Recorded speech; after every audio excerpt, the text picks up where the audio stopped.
अल्पसंख्यक कार्य मंत्री किरेन रिजिजू ने गुरुवार को वक्फ संशोधन बिल राज्यसभा में पेश किया। उन्होंने कहा कि व्यापक चर्चा के बाद तैयार किए गए बिल को जेपीसी के पास भेज दिया गया।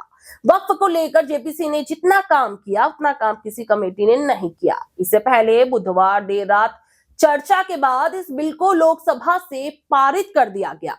रिजिजू ने राज्यसभा में कहा, संशोधित बिल में मुसलमानों के धार्मिक क्रियाकलापों में किसी तरह का हस्तक्षेप कोई गैर मुस्लिम नहीं करेगा। हमने ट्रांसपेरेंसी, अकाउंटेबिलिटी, एक्यूरेसी पर केंद्रित बदलाव किए हैं। हम किसी की धार्मिक भावना को चोट पहुंचाने के लिए नहीं है।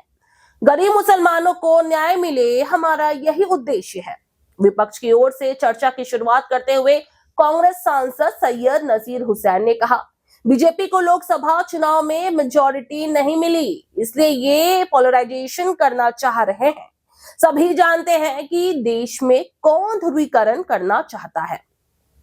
बिल मुस्लिमों के खिलाफ है। ये बिल मिस इंफॉर्मेशन कैंपेन पर है। पूरा गोदी मीडिया इसमें लगा पड़ा है। ये लोग जितने अमेंडमेंट्स लाएं वो संविधान के खिलाफ है। ये वन नेशन वन लॉ बोलते हैं लेकिन इसे वायलेट करते हैं। देश में जितने हिंदू, मुसलमान, सिख, ईसाई हैं, सबके लिए एक कानून होना चाहिए। ये लोग भेदभाव कर रहे हैं। मैं दावे के साथ कहता हूं कि बिल टारगेटेड है। आप जिस तरह के कानून लेकर आ रहे हैं वे धर्म के आधार पर हैं। बता दें, इससे पहले लोकसभा में बुधवार को 12 घंटे की चर्चा के बाद वक्फ संशोधन बिल पास हो गया। रात 2 बजे हुई वोटिंग में 520 सांसदों ने भाग लिया। 288 ने पक्ष में और 232 ने विपक्ष में वोट डाले।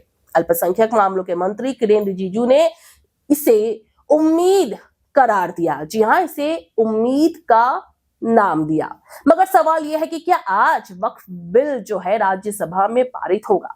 आपको बता दें, वहीं चर्चा के दौरान एआईएमआईएम सांसद अजदुद्दीन ओवैसी ने बिल फाड़ दिया था। उन्होंने कहा, इस बिल का मकसद मुसलमानों को जलील करना है। मैं गांधी की तरह वक्फ बिल को फाड़ता हूं। बिल पर चर्चा के दौरान गृह मंत्री अमित शाह ने कहा, वक्फ में गैर इस्लामिक नहीं आएगा। ऐसा कोई प्रावधान नहीं है। वोट बैंक के लिए माइनॉरिटीज को डराया जा रहा है। आपको ये भी बता दें कि इससे पहले राज्यसभा में सुबह भाजपा सांसद अनुराग ठाकुर के कांग्रेस अध्यक्ष मल्लिकार्जुन खड़गे पर बुधवार को दिए बयान पर विपक्ष के सांसदों ने जमकर हंगामा किया। दरअसल अनुराग ठाकुर ने कहा था कि कर्नाटक में वक्फ की जमीन का भ्रष्टाचार हुआ है। इसमें कांग्रेस अध्यक्ष खड़गे भी शामिल है। इस पर खड़गे ने कहा, आरोप सिद्ध करे या इस्तीफा दे।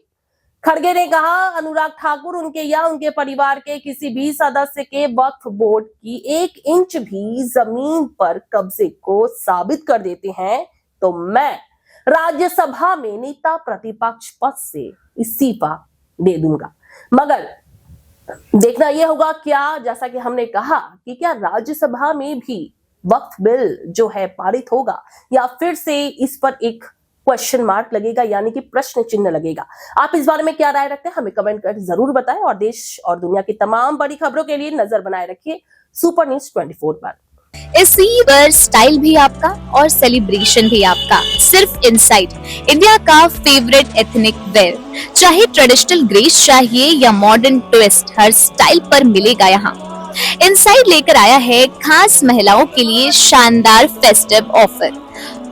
अब हर आउटफिट पर पाएं फ्लैट 20% डिस्काउंट और बनाएं अपने त्योहार को और भी खास। हर स्टाइल, हर मौके के लिए परफेक्ट कलेक्शन। इंडो वेस्टर्न से लेकर traditional ethnic wear, casual, party wear और एक्सक्लूसिव डिजाइनर ड्रेसेस, हैंडवर्क से लेकर हेवी एम्ब्रॉयडरी और ट्रेंडी डिजाइन। हर मूड और हर मौके के लिए परफेक्ट। हर ड्रेस में क्लास और एलिगेंस। फेस्टिव सीजन में दिखें सबसे स्टाइलिश, वो भी बेस्ट प्राइस पर। इनसाइड, दरगाह रोड, डॉन बॉस्को स्कूल के पास। ऑफर लिमिटेड टाइम के लिए है तो देर ना करें, आज ही आएं और अपने पसंदीदा आउटफिट पर धमाकेदार छूट पाएं, क्योंकि फैशन भी एक सेलिब्रेशन है। इनसाइड, इंडिया का फेवरेट एथनिक वेयर।